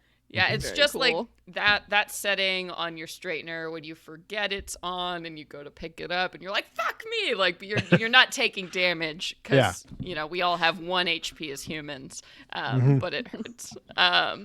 So okay, you do a serious blow against this thing as we come to Weave. So as this thing is like stopped, Weave just kind of like slowly takes their time walking away in the opposite direction a little bit, just to make sure that they're not right up on it. And then they're gonna take their hairy little hands and just rub it on their boots and get like this little like static charge going. And then they're gonna blast off the cantrip Static Shock from their hands and this pink glittery lightning at it. Nice. Yes, glitter lightning. Yeah. Hey, welcome everybody from Geekly Inc. We are currently raising money for a Kickstarter for the Ultimate Guide to Hair that is running right now. It's a D&D 5th edition supplement all about the wild world of hair. So magic items, monsters, subclasses, it's all happening right now. We're getting glitter shot from a giant moose, so let's do it. How much damage is incoming to this like exploding foamy thing right now? That's gonna be 9 points of damage, and it can't take any reactions. And Weave is just gonna clip clop away in her big tall boots and be like, "Everyone's always so clingy." Yeah, this foam. So at this point, we are down now to the moose's turn. So Cinder, is it now free from its command, or does it still have to? It spends its turn doing nothing and taking no actions or movement. Yeah, so this confused foam creature is like bubbling and bursting and kind of looking at you all and sort of hesitantly like swelling up over the top of this vat, kind of, tentatively starting to pour over as this thing, it keeps going, and we're back up to Phandra. It is not looking good at this point. You can't really tell because oozes, don't have eyebrows to be sad, but you think it would be. Maybe that's what I did on my turn. I drew a sad face in it. You did. You're like, no. Angry eyebrows.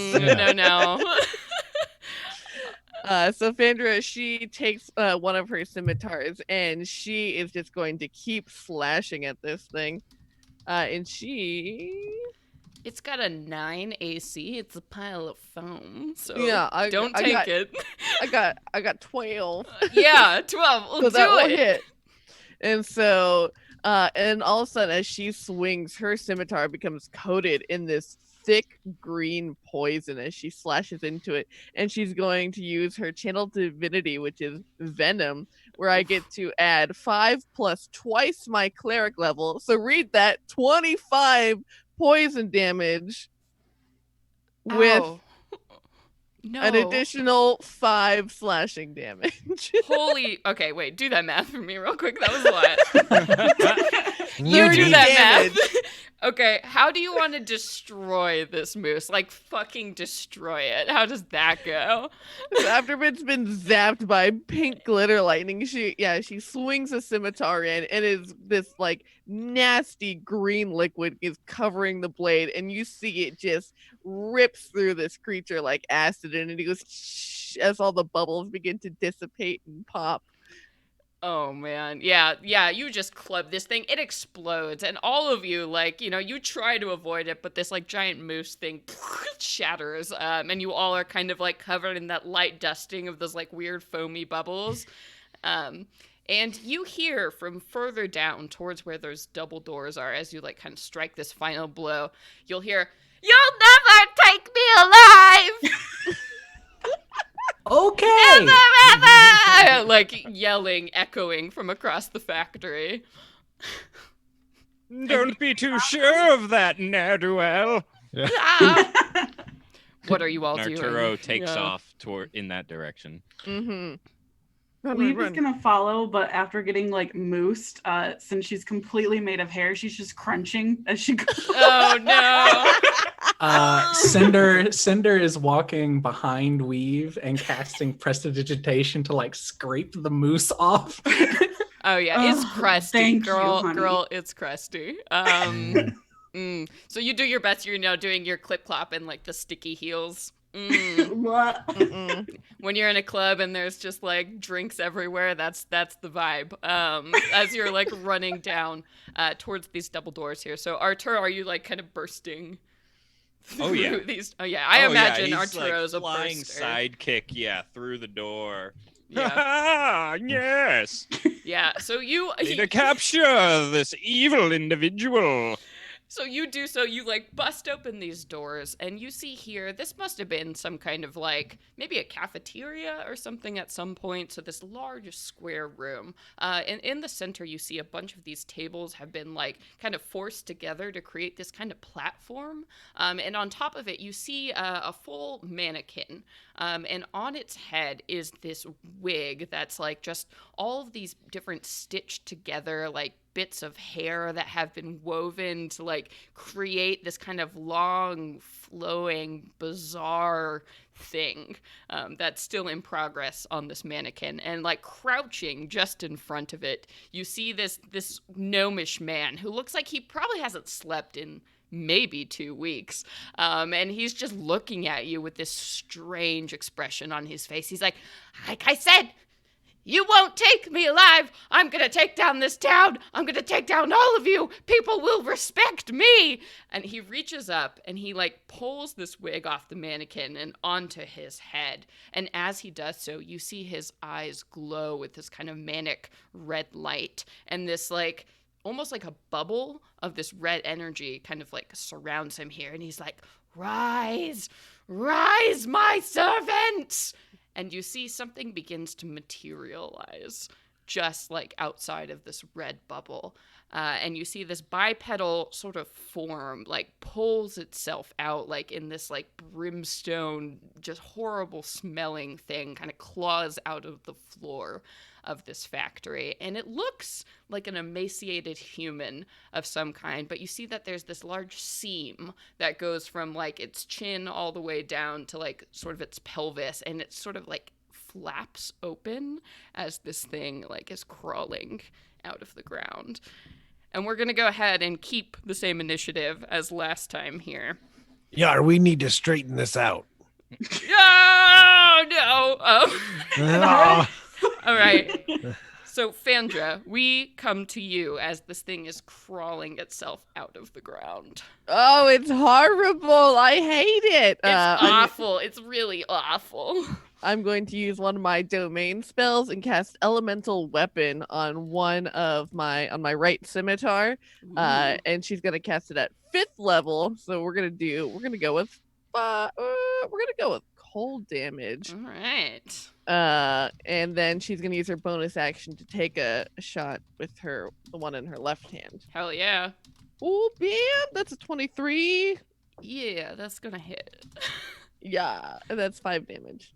Okay. Yeah. So you kind of hit against this thing, and as you do so, its skin is very rubbery.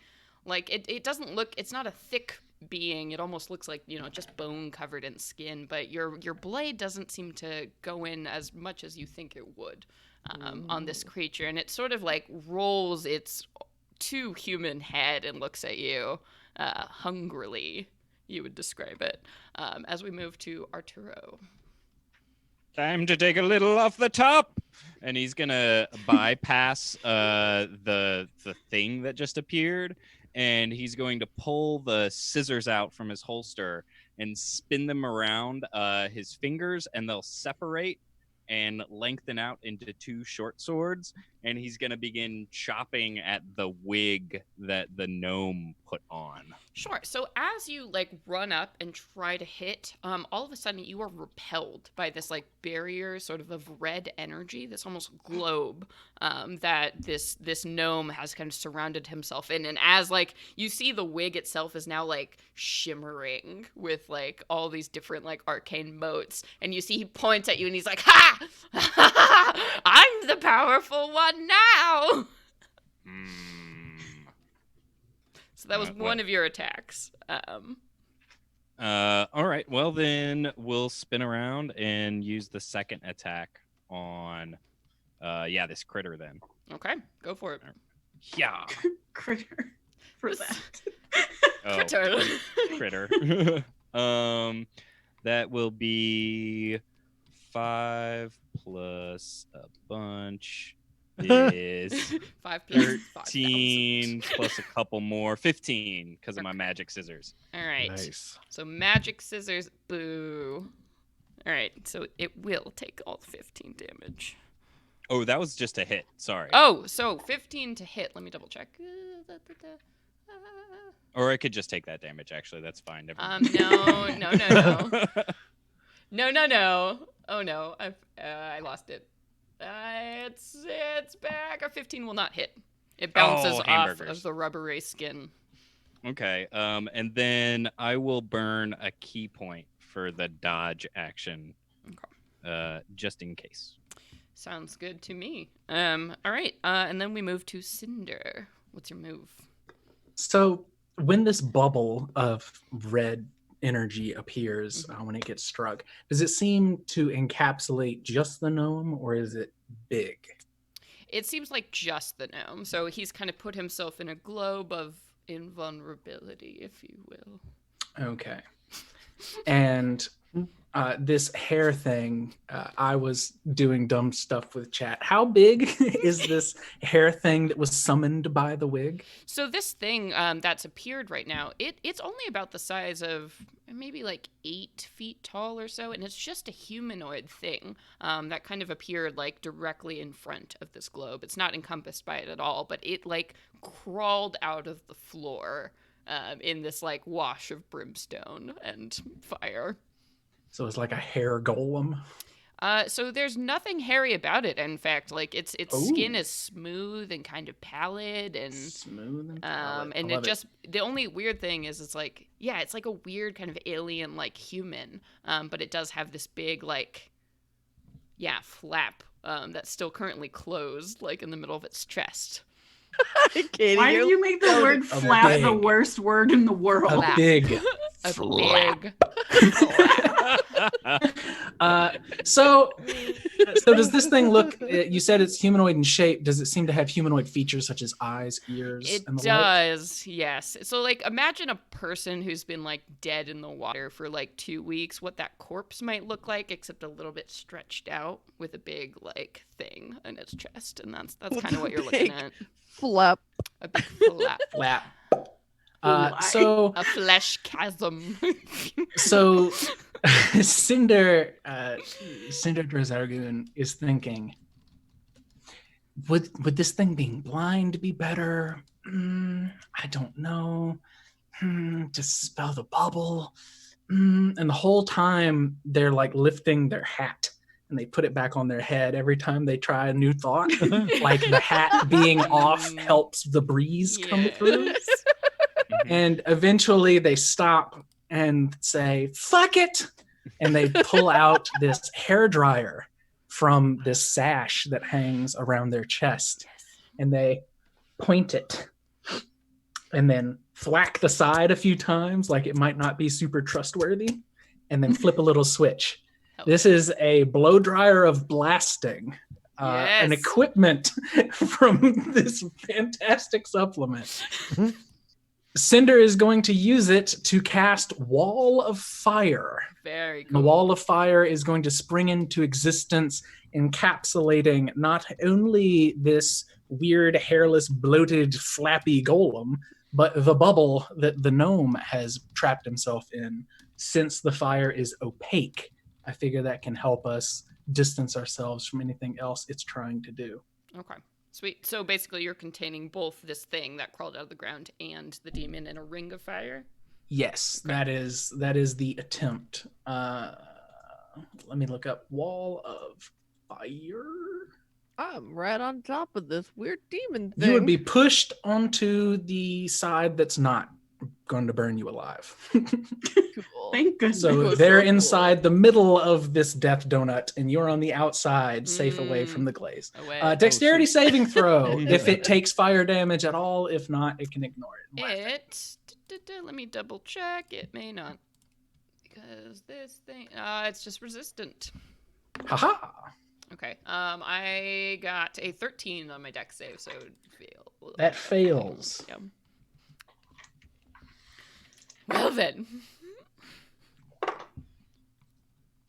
And the wall is opaque, so it can see through it. No, it's opaque, so it can't. Oh, got it. Translucent, it would. Word. Shit. That made me lose my 14, 18, 6. Oh god, that's gone forever. 31. Oh, 31 boy. points of fire damage. Okay. the hair dryer goes off for just a second. Nothing happens, and There's then- a little spark. Yeah. Love it. Ow! That's extremely rude. But I guess that's good. Okay. Cinder blows on the end of it, puts it back in the little holster, and then takes a few steps back. Word. And that'll be it. Okay, and then Mal, we come to you. There is now a ring of fire surrounding both of your quarries. Okay. So Mal will pull his long, luscious beard, perfectly straight, by the way, obviously, Yeah. to the side, and there's like another pouch of hair underneath. It's almost like the underbeard. Oh, And he's like, boy. yeah, right, I gotta have something in here. And I will use the hair clump of holding, a magic item that you made, Celeste. Yep. And I roll a D100, and good Lord, I don't know what's gonna happen. See what comes out. Yep. It's a random table, folks. Okay. So wait. Oh, I'm very excited. Let's see. Where are Portable we? ram. Purple ram dragon. Silver dragon. Wait, is that a thing that's an option? You know, I was looking at mountain pony. Come on, pony. come on, pony. Okay, well, yeah, I want that. That's the one I got. Why do? That's great. A shaggy mountain. You broke me. A shaggy mountain pony with saddlebags. So that came out of my beard right now. But what does the pony look like? Let's get to the important bit. Yeah. What So- does its hair and beautiful What does mane its look hair like? look like? So it's almost as if like it just forms beneath me, and now I am astride this pony, and it is I'm on a horse. yeah, I'm on a horse, and it's just long, luscious hair that is identical. It is as if my beard had turned into a horse with saddlebags and everything, just beneath me now. There we go. I Yes. think that's my turn. But what a turn. My brain's broken. Okay, I have to get another drink. I'll be right back. Yeah, it's time for me to open my second one, I think. Yeah. Wow. Get a little bit more whiskey. You birthed a pony. So it would seem. Oh, it's so good. Wait, what are Wait, some of the quick. other things on the chart just to read off so people All right, to fill some of the air. 24-foot rope ladder woven of coarse black hair. Let's see. A swarm of pack bats fly out of the clump, which definitely would have been tons of fun. A Stuff of nightmare. 10-foot deep cube pit that you can place on the ground within 10 feet of you. Mhm. 5 fine wigs worth 50 gold pieces each. Ooh, those are nice quality. Damn. Yeah. There's Oh also my God. Shit. This would have been great in your bard class too if you had put it inside your top hat. Yeah, I was thinking about that. Instead, there's just a bunch of knives up there. Also good. My kind of person. I've got 8 daggers inside this hat. Always prepared, always vigilant and ready. Oh my God. Fira, this is actually up on Kickstarter right now. It is designed for Dungeons and Dragons 5th edition. Let me post the link again for you. Mhm. The So if ultimate you wanna- guide to hair. A The supplement ultimate guide to die to hair. To die for. Oh my God. But yes, you can get access to all of this crazy stuff in book form, PDF form, soft cover, hardcover, all that good stuff. Oh boy, thank you for waiting. This is just what a night. It's from the book. Yay! Yes, please, everybody, if you're enjoying this, please back the Kickstarter so we can make these real things. Because if we don't hit that funding, it'll just disappear forever. Because that's how Kickstarter works, and it's very Yay! sad. Yes. What you should please. do is, if we've made you laugh in the time that you've been here, donate $1. Yeah, Just buy us a can of Coke from a store, apparently, because they're $1 now around where I live. Yes, please do. Laughs for dollars. All right, so Mal is on a pony. That's amazing. And then we come to Weave. What are you up to? Oh boy, Weave really was there for the photo op at the end. Didn't really expect all of this. The heavy hitter just birthed a pony from their beard. Yep. Weave is fucking out. Weave it just looks around and goes, "Oh hell no!" And from the front of their face, though they have no mouth, just like a giant purple and indigo glittered mustachio springs forth like the span of their arms and just starts circling around, and like they lift their head as it's being pulled up like a helicopter, and just they go up and away 30 feet, and they're just gonna hover away from the flap, if you will. Yep. The spinning mustache copter just taking you up. Oh God, yeah, no, bye. And they'll just hang out over there, maybe do some aid from afar later, but right now get away from the flap. Absolutely. And so speaking of flap, so we come to this being's turn. What is the penalty of stepping through the firewall, dear Cinder? They would get damaged by the wall again. Okay. They will take that damage as they step through. So go ahead and roll me. They don't seem too concerned about fire. I mean, it hurts. Let me double check everything here. When the wall appears, each creature within the area makes dex save on failed save, blah, blah, blah. One side of the wall is safe. That's the one that I chose. The creature takes the same damage when it enters the wall for the first time on a turn or ends its turn there. So, yeah. Okay. So it's basically, stepping through the wall at this point.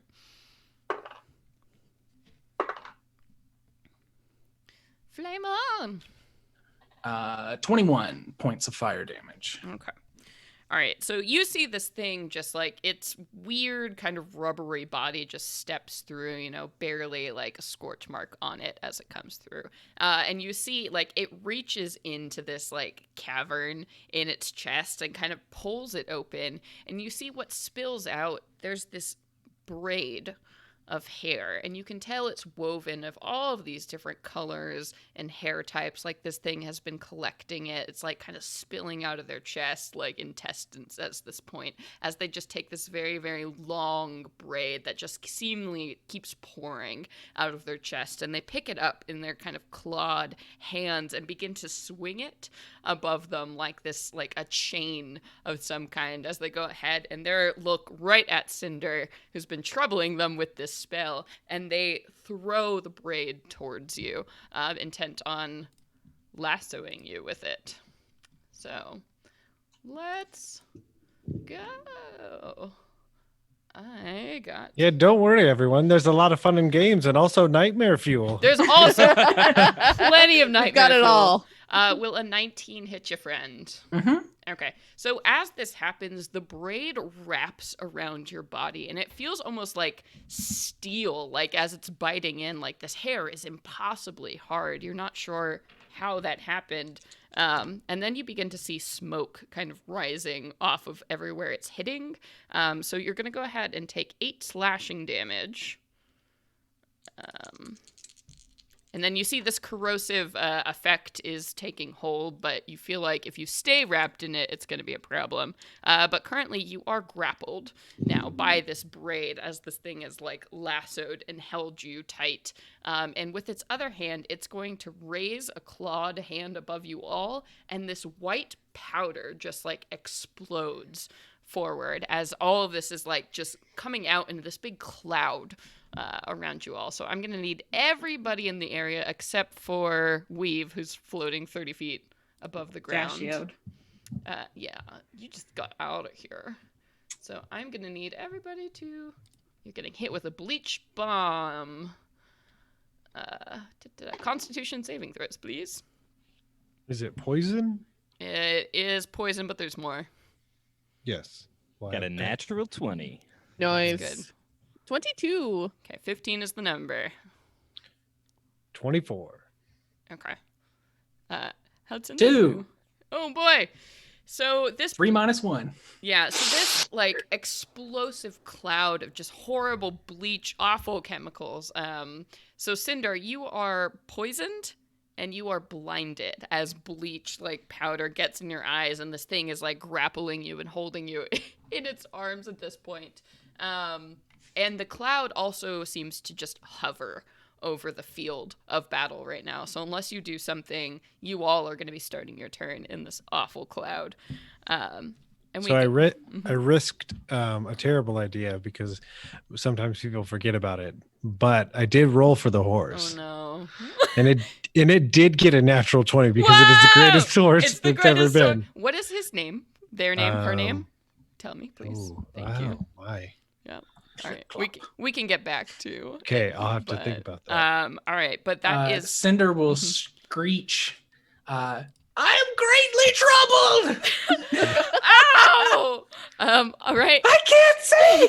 I'm burning. What's happening? Ah! Oh my god! All right, and then Phandra, we come back to you. Hey, someone backed. Multiple people backed. Oh, thank you so much, everybody. Yes. You didn't even get a scream. You got off. Yeah. Thank you, Kelly. This book does need to exist, and all of you can make it exist by donating to our Kickstarter. I'm going to go ahead and drop that link one more time in here, but if we hit our goal, this book will be real. If we don't, it won't be real. So please donate. There you go. Also, I was just going to say the first person who donates $40,000 gets to have Celeste wear the wig all week. Yay! Is it worth $40,000? I would do it for $40,000. It would be a very long week. I would be extremely drunk for an entire week. We just have to super glue it to my head. Oh my god. Okay, so this also lets you into how my brain works. I had to look up a riding horse on D&D Beyond. Yes. So I was like, well, obviously the best source of material for what this horse should be named is just scroll down, look at the comments, and literally the first person that has responded to the riding horse, because why, is Action Hank. So obviously the horse's name is Action Hank. Yes. Yep. Yes. That's great. Thank you, Action Hank. Thank you. Bless you, Action Hank. All right, so Phandra, she has now one of her scimitars the scimitar in her right hand does cold damage, and so she is going to keep slashing at this creature. Oh yeah. That is a 16. 16 will just do it. Yes. And she gets to do an extra 2d4 cold damage with her +2 scimitar. So cold. 9, 13 plus 4 is 17 damage. Oh boy, I don't like that. And then she's going to use her bonus action to slice in with her other hand. Ooh, nice, which is a 22. Yeah. And that one will just be 5 damage. Okay. All right. With a plain old sword. Then that doesn't seem to do very much at all. And that'll be your turn. Okay. Yeah. I mean, clearly, this creature, as much as you're hitting it, it doesn't bleed. It just seems very preoccupied about like reeling in its latest victim on the hair thing. Oh, I'm sorry. You also have to go ahead and make a Constitution saving throw since you didn't move out of the cloud. Oh, okay. 10. Okay, so you would have been blinded, but that's my bad. So now you are blinded and poisoned until the start of your next turn. Starting your cloud. A turn in the bleach cloud that now surrounds this creature. Okay. All right, Arturo, you are starting your turn in the bleach cloud as well. So go ahead and make that con save. Yeah. Oh, that's an 8. You are blinded and poisoned, my friend. What would you like to do? I cannot be poisoned. Wow! Because my body is so pure from my Barbary routines and my monkness. Important.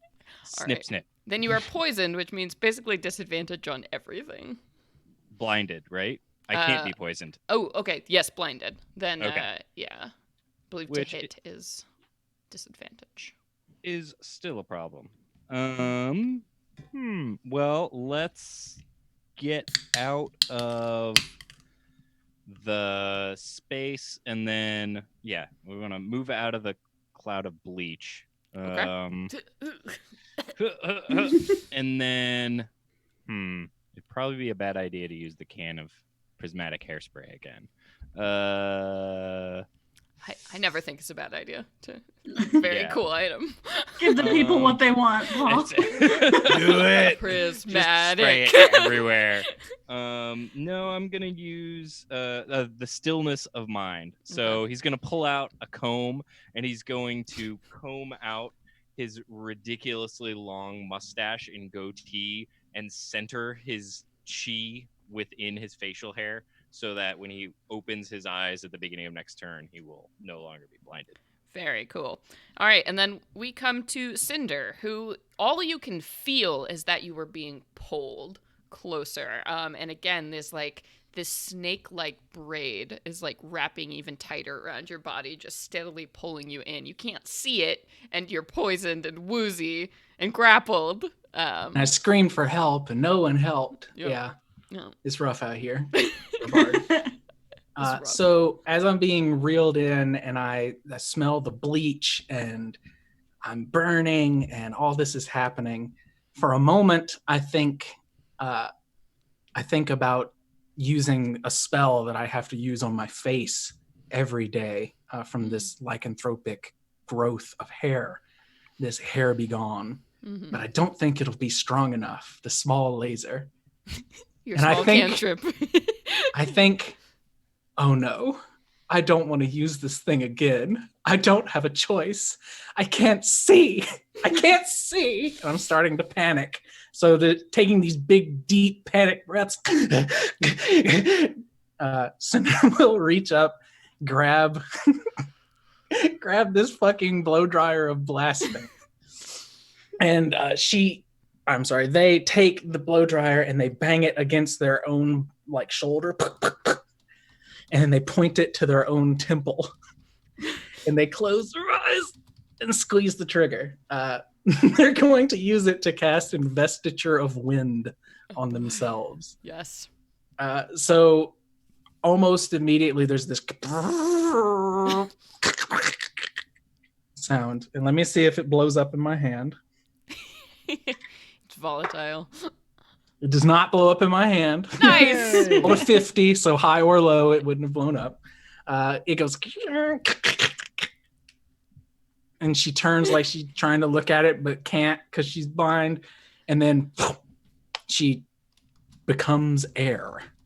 Ooh. And this is the only way that I could think to escape this grip and move. I gain a flying speed of 60 feet. That doesn't help me all that much. The wall of fire disappears completely. Yeah. So essentially, I'm going to use this, and I'm going to try and fly with the tether up straight above it out of the bleach, even though it's going to reel me back down into it, because I have to be able to see to save myself.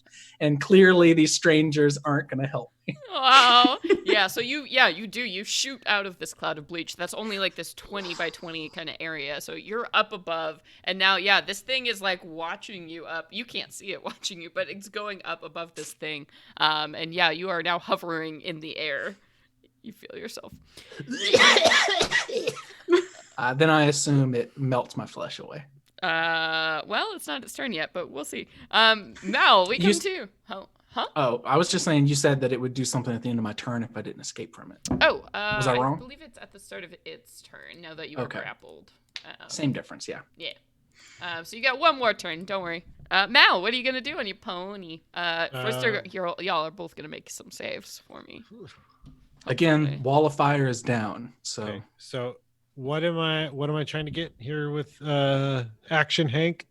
Constitution saving throw of a certain DC. Okay, well, Action Hank got a 18. That is great. Action Hank is the best pony ever. Oh, and I rolled a 19. And Damn! so I got a 26. Dwarves, Okay. I really don't want Action Hank to die, but Now I'm invested We're in Action invested. Hank. I also really want Action Hank to kick the shit out of this thing. Okay, we're riding into battle. Do it. Woo! So Action Hank will attack. Okay. 16 to hit.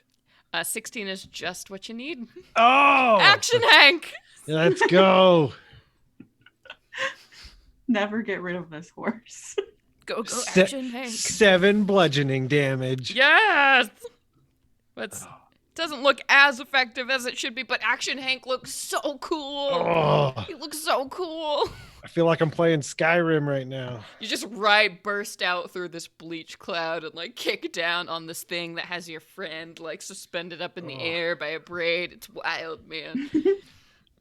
So I will hit it with my Mace of Flat Ironing Hell for yeah. AC 19. Yes. And then we'll roll. All right, for 13 damage. Then my second attack is part of that. Let's see. Magical weapon. Yes. So then I got wait. Yes. 15. To hit Yeah. will not do it. It bounces off the rubbery skin of this thing. Okay. That's okay. You, We already got some amazing damage from Action Hank. What more could we want? Yeah. All right. So Weave, we come to you as you are mustache coptering up in the air. Yeah, but so Weave is going to kind of position themselves to cast Lightning Bolt down at this thing at 5th level. Damn. Go so- for it. They're going to basically, it looks like strands of this purple and indigo hair leave their form, and they're waving in the air, and then suddenly they like crack and go rigid, and then it goes down and shoots down at it. They have to make a DC 16 dexterity save. Okay. And I already rolled my damage, 36. That's a 14. So, I'm sorry, 36? Mm-hmm. How would you like to kill this Rapunzelite demon? Yeah, so this hair looking shit goes rigid, and it just goes through and kind of clomps onto him and just like crackles around it. And then as soon as the body goes limp, it all goes limp, and there's just all these strands of hair just on the floor around it. Flying out of the skin flap. Yep, the flap. The braid is just flapping out of... One of the strands closes the flap. No, I'm just kidding. But yeah, and then they're just going to kind of zoom around and try to get any like cover of any like pillar they can, kind of like hiding themselves from this crazy ass gnome. You definitely, you do so, and as you like strike down this being, you see, it's all of a sudden Cinder, who's held aloft by it. You're just like, bing, like as this like braid kind of goes limp around your body, and it pulls back into this creature, like sort of like a weird yo-yo kind of effect, as like it starts to like suck back into its cavity as this creature like reels backwards. It sucks into the cavity inside the flap. Mm-hmm. Yep. Okay. The cavity that is exposed when the flaps are open. It's like reeling back into the sort of like extra dimensional pocket where this thing seems to store its braid as it staggers back. And again, that smell of brimstone fills the air as you see its body starts to like burst into cinders and ash as it comes back. Goes back to whatever the hell plane it came from. And you see the gnome in this globe at this point. It's just like, no! How did you do that? And he's like just holding up the globe at this point, looking at all of you. Magic bitch. Yeah, we're out of initiative, so Do I he's know just what like- level? Do I know what level spell that is? Globe of Invulnerability. You're a pretty high level caster. You know that's a pretty high level spell, I want to say. Looking at D&D Beyond. I want to say it's level. I'm really good. 5? 6. Level 6 spell. He's looking panicked at all of you. Well, from my floaty vantage, I'll still try to dispel the globe of invulnerability if I can. Sure, go ahead Nice. and roll for me. It's a spellcasting ability.